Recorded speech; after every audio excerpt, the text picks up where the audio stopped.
విద్యా సంస్థల యాజమాన్యాలు తమ స్కూల్ వాహనాలకు ఫిట్నెస్ తప్పనిసరిగా కలిగి ఉండాలని జగిత్యాల జిల్లా రవాణా శాఖ అధికారి వంశీధర్ తెలిపారు.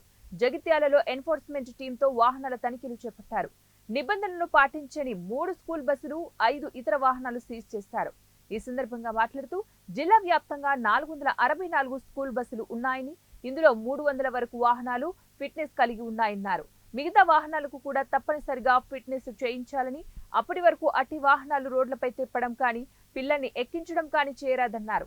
జిల్లాలో ఎన్ఫోర్స్మెంట్ టీం తనిఖీలు నిరంతరం కొనసాగుతాయని, వాహన యాజమాన్యులు నిబంధనలు పాటించకపోతే కఠినమైన చర్యలు తీసుకుంటామన్నారు. ఈ సంవత్సరం విద్యా సంస్థలు రీఓపెన్ అయిన సందర్భంగా ఎవరైతే వాహన యజమానులు ఉన్నారో, విద్యా సంస్థలు ఎవరైతే వాహనాలు కలిగి ఉన్నారో వారందరూ వారి యొక్క వాహనాలు ఫిట్నెస్ కంపల్సరీ చేయించుకున్న తర్వాతనే రోడ్ల మీద తీసుకురావడం కానీ, పిల్లల్ని ఎక్కించుకోవడం కానీ చేయాలని విజ్ఞప్తి చేయించున్నాము. లేనిచో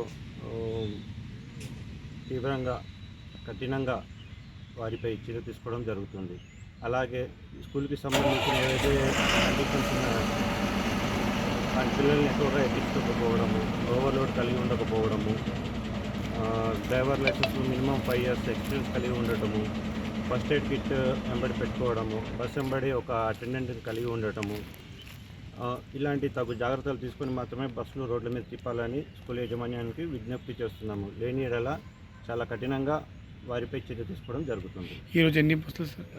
ఈరోజు దగ్గర ఒక 3 స్కూల్ వెహికల్స్ సీజ్ చేయడం జరిగింది. మొత్తం ఎన్ఫోర్స్మెంట్లో ఈరోజు దగ్గరగా ఒక 8-9 వెహికల్స్ సీజ్ చేయడం జరిగింది. ఈ చెకింగ్ అనేది, ఎన్ఫోర్స్మెంట్ అనేది నిరంతరము జరుగుతూ ఉంటుంది. సో స్కూల్ యాజమాన్యాలు ఎక్కువగా వీటిపై దృష్టి ఉంచేసుకొని వాళ్ళ డ్రైవర్ బిహేవియర్ కానీ, వెహికల్స్ మూవ్మెంట్ కానీ అబ్జర్వేషన్ చేసుకోగలరని కోరుతున్నాను. Thank you.